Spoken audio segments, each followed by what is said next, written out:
O rompimento da barragem de Brumadinho em janeiro de 2019 é considerada a maior tragédia socioambiental da história do Brasil.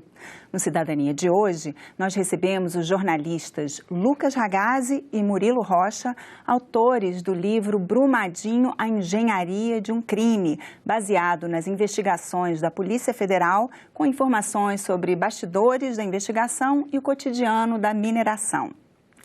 Olá, sejam bem-vindos. Muito obrigada por virem aqui participar do programa Cidadania. Muito obrigado pelo espaço. Vai ser um debate muito proveitoso, com certeza. Vocês estavam me contando que vocês aproveitaram até informações daqui da CPI que foi realizada aqui no Senado, né? Assim, uma das conclusões da CPI que eles detectaram que, assim, logo que a direção, né, da própria Vale, ela é remunerada com base no lucro dos acionistas. E aí eles viram que, assim, no começo de janeiro foram realizadas muitas reuniões, né, supostamente para solucionar um problema que já havia sido detectado antes, mas que possivelmente não quiseram tomar uma atitude, né, antes de terminar o ano, porque aí ia impactar nesse cálculo dos lucros, né? Isso vocês, pelo visto, pelo próprio título do livro, né, que fala de um crime, então isso foi realmente confirmado, né? Sim, assim. Eu acho que é muito interessante essa questão que você tocou, porque tem alguns e-mails que estão no livro, onde a Vale comenta dos problemas, os próprios engenheiros da Tuvisud, que é a empresa alemã que auditava as barragens da Vale, ela comenta que há um problema, mas que para resolver aquele problema teria que se paralisar as atividades da mina. Ou seja, teria um prejuízo financeiro, logicamente. Mas isso não foi feito, né? O livro traz muito claro, desde novembro de 2017, há documentações provando que a Vale e seus engenheiros foram comunicadas sobre o fator segurança abaixo do mínimo recomendado da barragem 1 do Córrego do Feijão de Brumadinho. E desde então ela tentou fazer umas medidas ou outras, não foram bem sucedidas, mas em momento algum ela paralisou a atividade como era o recomendado, em momento algum ela retirou o centro administrativo do pé da barragem, onde trabalhava 300 pessoas. Então, assim, acho que há uma negligência aí, né, documentada. Inclusive, até hoje, tem corpos que não apareceram, né? Ainda estão encontrando corpos. 18 corpos ainda, né, estão buscando ainda por 18 corpos. E essa questão, então, de não paralisar, assim, é bastante grave, né? Assim, que era para ter parado tudo. É uma coisa muito complicada, né? Eu, pessoalmente, foi algo que me assustou muito, o nível de detalhamento de que a Vale, a diretoria da Vale, que administrava aquele complexo de mineração que compunha a barragem 1, eles sabiam muito bem as condições muito ruins que a barragem se encontrava e eles tinham estudos muito claros, muito detalhados sobre o que aconteceria se a barragem se rompesse, quantas pessoas seriam mortas, o caminho da lama para onde ela iria e mesmo assim a mineradora optou por deixar um centro administrativo, um restaurante ali no pé da barragem, o que acabou culminando nessas 270 mortes.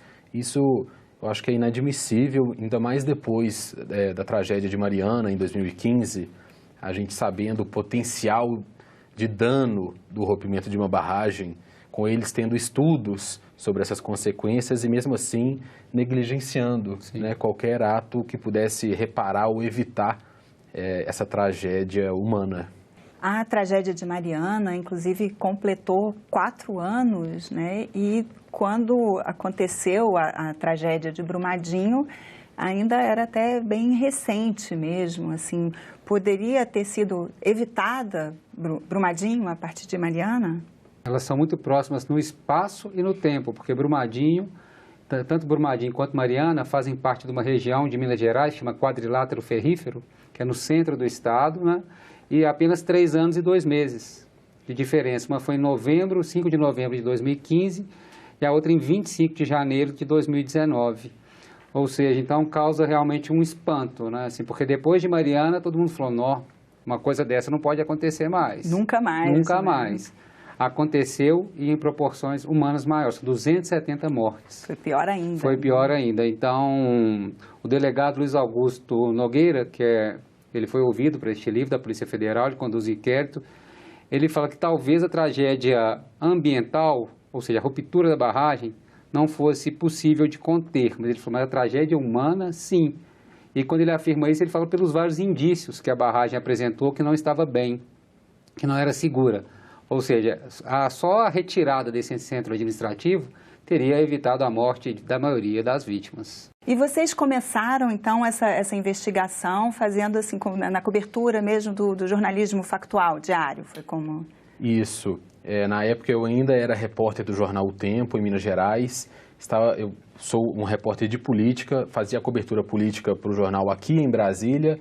E na data do rompimento, fisicamente eu não conseguia estar lá diariamente, mas participava muito dessa apuração junto à Polícia Federal, junto ao Ministério Público, e foi a partir dessas conversas também que foi nascendo o livro, né? Foi o fruto do nascimento do livro, foi a partir dessa apuração do rompimento lá em janeiro.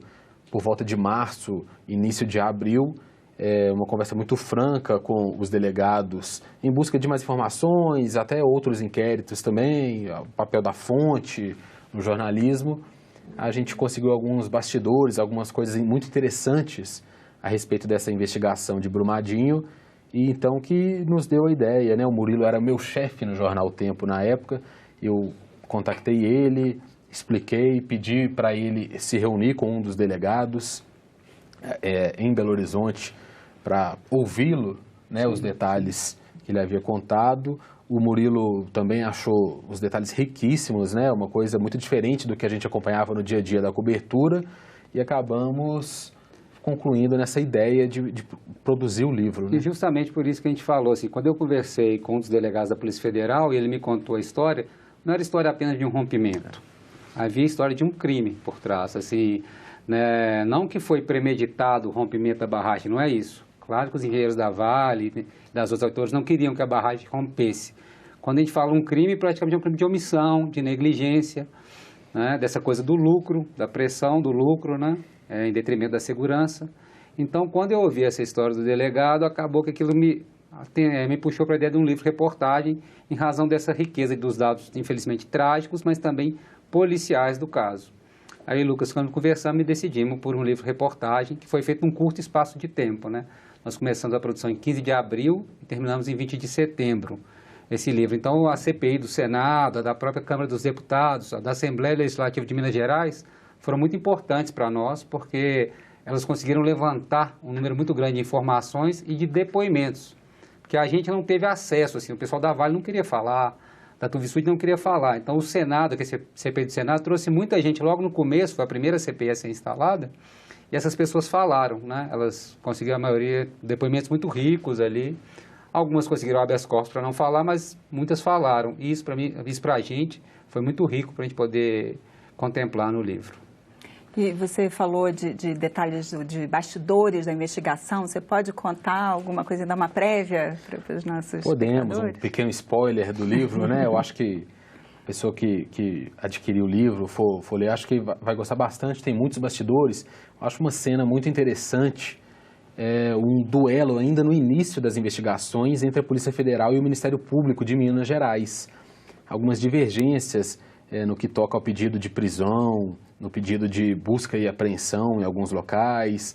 Há um pequeno embate, né, entre essas instituições, porque cada uma acredita em teorias, tem estilos diferentes, né, de investigação. O delegado Luiz Augusto, presidente do inquérito da Polícia Federal, ele sempre gosta muito de falar e realmente a investigação da Polícia Federal foi muito técnica, né, foi muito no rigor da lei, muito pouco fora do que a Constituição, muito pouco fora do que a lei determina. Então, ele sempre tentou, isso é muito claro, até nos próprios pedidos de busca e apreensão, de prisão, a Polícia Federal tentou nunca exercer muito esse artifício para buscar provas, né? Eles utilizaram muito do depoimento, dos arquivos, dos documentos da mineradora, então foi uma coisa interessante, enquanto o Ministério Público já atua de uma forma um pouco mais, o estilo do Ministério Público, né, de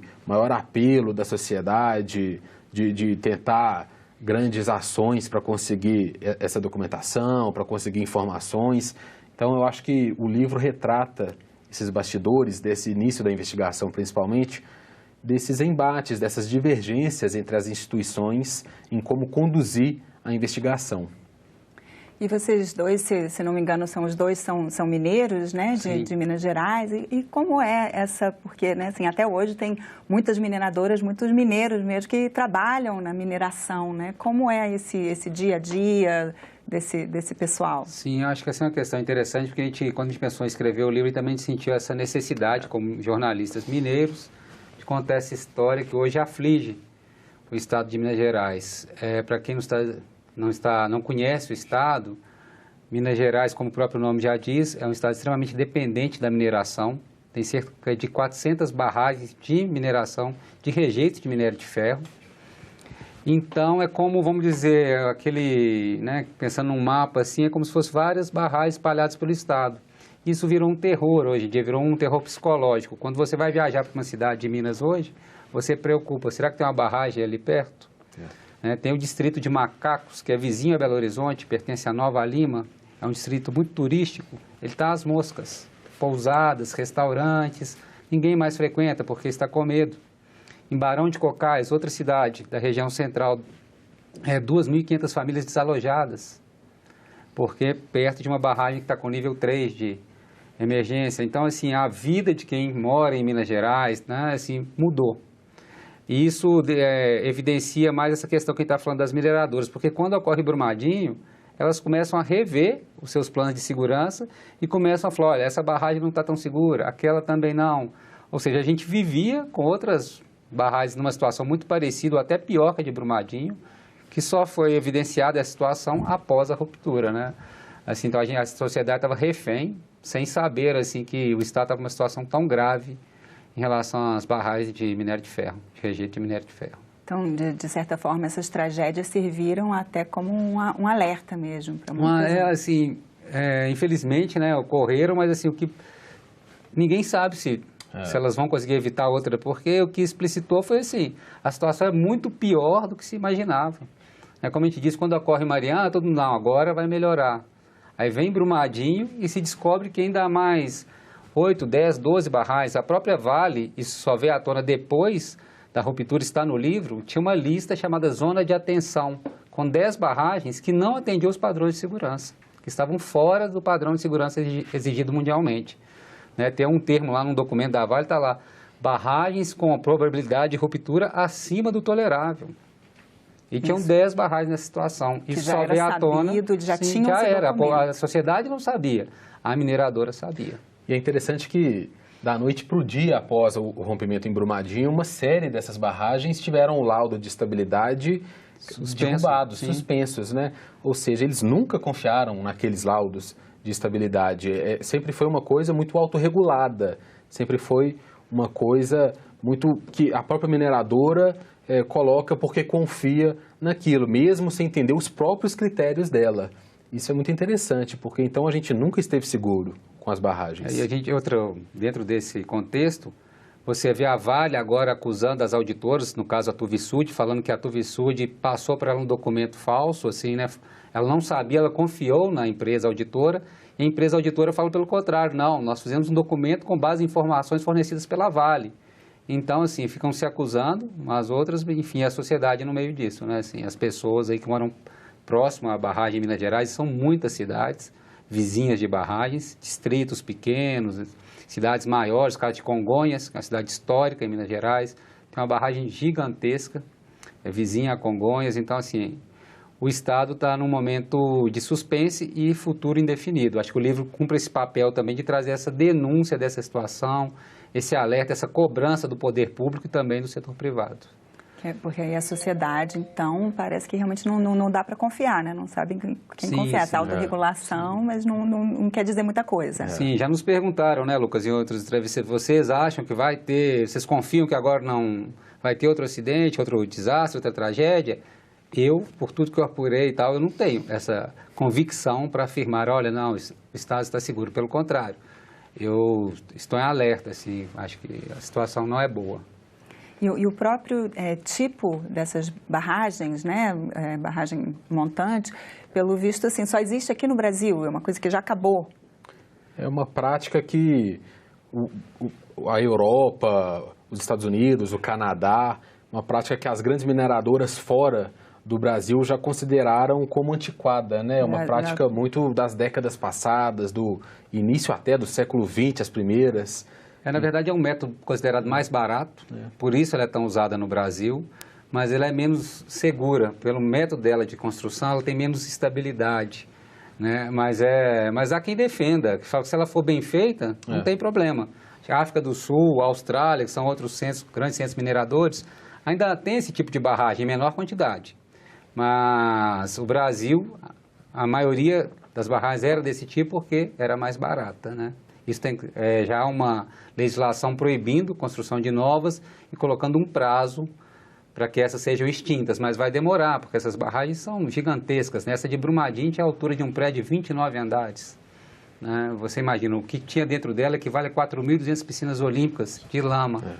Então, assim, não é uma coisa que você fala, vamos desativar, e daqui a um ano, né, vai estar desativada. Não, é um trabalho lento, né, que chama de descomissionamento. Então, assim, ainda vai demorar um pouco para a gente acabar com esse modelo de barragem no Brasil. Até porque mesmo quando desativa, você não bota material novo, mas aquilo continua lá, né? Essas piscinas todas aí. Sim, eles vão regarimpando aquilo, eles vão esvaziando aquilo, meio regarimpando aquele material que tem ali dentro, e aí vai diminuindo um pouco o volume, mas é um processo lento e caro. E demorado. Sim, também, sim, muito demorado. Sim. E vocês percebem, então, assim, tem um vácuo legislativo, está faltando legislação nessa área para proteger a sociedade? Olha, eu acredito que não está faltando legislação, né? A gente até tem um capítulo no livro que a gente fala os acidentes vêm primeiro, as leis depois. A gente reparou, né, a gente pesquisando, que a gente levanta um histórico de desastres de mineração e sempre que ocorre algum, há uma alteração na legislação. E o que se vê da lei brasileira hoje é que ela é relativamente boa. Assim, ela está lá, as previsões de fiscalização, de documentação, né? Está tudo lá. O problema é assim, não tem o aparato, né? O Estado não tem esse aparato e as empresas não têm esse compromisso. Por isso, talvez, né, o objetivo do livro não é uma vingança, uma coisa punitivista, mas acho que as empresas têm que ser punidas, né, de forma dura para não haver essa reincidência, porque só lei e fiscalização a gente sabe também que não inibe esse tipo de prática. Então, elas têm que ser punidas financeiramente, os membros, os dirigentes que, porventura, estiverem envolvidos nessas omissões também têm que ser punidos para não ocorrer, porque a gente vê que a legislação tem, o caso que ela não é cumprida. No caso de Mariana, foi muito sintomático, logo que a barragem rompeu, o jornal O Tempo, que é de Minas Gerais, que eu trabalho, fez uma matéria, havia 5 fiscais no antigo Departamento Nacional de Produção Mineral, atual Agência Nacional de Mineração, havia 5 fiscais para 400 barragens no estado inteiro, com 1 ou 2 caminhonetes, ou seja, completamente sucateado. Impraticável, não tem como. Impraticável, não existia. Então, assim, acho que precisa de investimento do poder público, fiscalização, mas também um compromisso, uma punição mais severa sobre o setor privado. E vocês enxergam, assim, será que é possível que aconteça essa mudança aí? Tem indícios que vai acontecer? Como é que vocês avaliam? Pessoalmente, eu acho difícil. Eu acho que a população e a imprensa acabam ficando mais alertas depois de um desastre dessa magnitude, depois de uma pressão política que vai ocorrer com as CPIs, né? Se a gente pensar, não tiveram CPIs instaladas após Mariana. Então, eu acho que a gente tem uma mudança nisso. Agora, quanto a essa ação do Estado para poder melhor se equipar, melhor se preparar para essa fiscalização, eu acho que talvez a gente esteja rumando para o lado oposto, né? Eu acho que há um entendimento hoje muito grande nos estados, em parte do governo federal também, pela maior liberdade para que as empresas consigam se estabelecer, se desenvolver e sem uma fiscalização do Estado tão grande. Eu acho que há essa crença ainda e caso aconteça alguma coisa, que elas sejam punidas depois. Eu acho que a gente está caminhando para um pensamento assim. Não sei se é o mais adequado, não sei se é o que vai dar certo, né? Porque se a gente pegar Brumadinho e Mariana, por exemplo, como o Murilo falou, se a gente tivesse uma presença maior das instituições de fiscalização, do poder público, pode ser que a barragem 1, por exemplo, tivesse sido interditada e retirado a área administrativa de lá, se tivesse, né, um maior cuidado por conta dessa fiscalização até do Ministério Público do Trabalho, né, não só do governo de Minas, vamos colocar assim. Pelo menos as pessoas poderiam ter sido exatamente protegidas. Eu acredito que talvez nesse momento agora vai ocorrer uma mudança. O que a gente não sabe se é uma mudança suficientemente profunda para que não ocorra uma nova tragédia. Porque até a própria Vale, pelo lado financeiro, ela está tendo perdas, né? Ela está sendo acionada fora do país por acionistas, fundos de pensão que tinham ações. Então, assim, além da imagem, né, de uma das 3 maiores mineradoras do mundo, envolvida, né, num curto espaço de tempo, em 2 grandes tragédias da mineração, porque mesmo em Mariana era a Samarco, mas a Vale é uma das controladoras da Samarco. Então, eu acredito que talvez a empresa vá tomar algumas medidas para isso não se repetir, até por uma questão financeira para ela. Mas cabe a nós, enquanto sociedade, nós jornalistas, estamos denunciando essa situação e cobrando também dos 2 lados, né, do poder público e do setor privado, para que isso não ocorra. Mas é difícil, como o Lucas bem destacou, porque em Minas Gerais é uma dependência econômica das prefeituras da atividade mineradora. Então, Mariana, por exemplo, havia sociedades, os prefeitos, vereadores, a própria população, havia uma pressão para a Samarco voltar a operar rapidamente. Por quê? Porque gera receita, gera empregos. Então, é uma situação contraditória ao mesmo tempo. Assim, muita gente tem pânico das barragens, mas muitas cidades dependem financeiramente. O próprio Estado, a receita do Estado está muito atrelada à questão da mineração. E isso atrapalha também as punições? Eu acredito que sim. Né? A Vale, outras mineradoras, o setor de mineração como um todo sempre teve um peso muito grande, né? Seja nos órgãos de comunicação, como anunciantes, seja junto ao poder público, como financiador de campanhas de deputados, senadores, governadores, presidentes. Agora não pode mais a doação de empresas, mas ela sempre foi historicamente.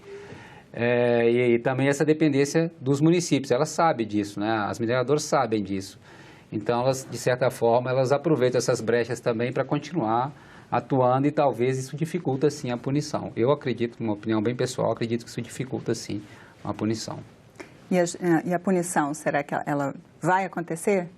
Difícil dizer, né? Se a gente pegar em Mariana, ainda hoje a gente tem processos, tem toda uma questão jurídica que rola depois de anos, depois de muita pressão, depois de muito protesto. Quanto a Brumadinho, é complicado. Foi um indiciamento feito pela Polícia Federal agora em setembro por uso de documento falso e falsidade ideológica. De maneira muito técnica foi comprovado, né, esses 2 crimes. Eu acredito que dessa parte, desse indiciamento, vai acabar acontecendo uma punição. Quanto aos crimes de homicídio que ainda vêm pela frente, que ainda estão sendo investigados, ainda aguardam algumas perícias, esses imagino que devem ser mais longos, deve acontecer um grande debate ao longo dos próximos anos a respeito das competências de cada funcionário, se é responsável ou não, se o homicídio é culposo, né? Então, acho que quanto a essa parte deve se alongar um pouco ainda, eu acredito. Sim, os crimes ambientais também, provavelmente esses vão ser, né, vão ter uma punição.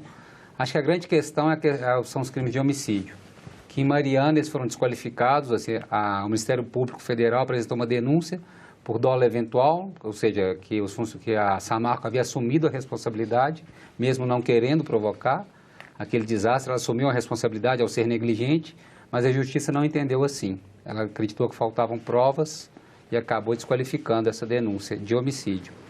Então, a Polícia Federal, que a gente acompanhou mais de perto o trabalho deles, estão tentando embasar muito essa denúncia de homicídio para não correr o mesmo risco que ocorreu em Mariana. Mas isso é imprevisível, né? A gente não pode afirmar, assim, como o Lucas disse, da falsidade ideológica e uso de documento falso, que foram as fraudes dos documentos de estabilidade, essas já estão comprovadas. Essa eu acredito que eles vão ser punidos, sim, né? É aquilo que a gente falou, eles sabiam, mesmo assim emitiram documentos falando assim, vamos pensar, né? Uma barragem era um paciente idoso doente e eles emitiam boletins médicos falando, está tudo uma maravilha. Foi isso, por esse crime provavelmente eles vão ser condenados, funcionários da Vale e da Tuvisud.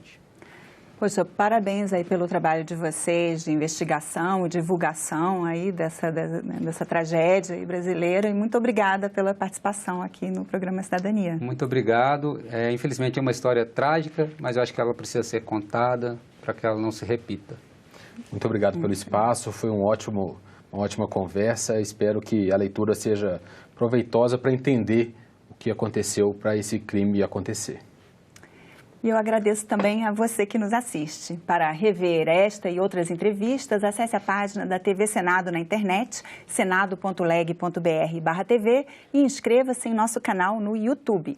Para fazer algum comentário, crítica ou sugestão, telefone para 0800 61 22 11. A ligação é de graça. Obrigada pela atenção e até o próximo Cidadania.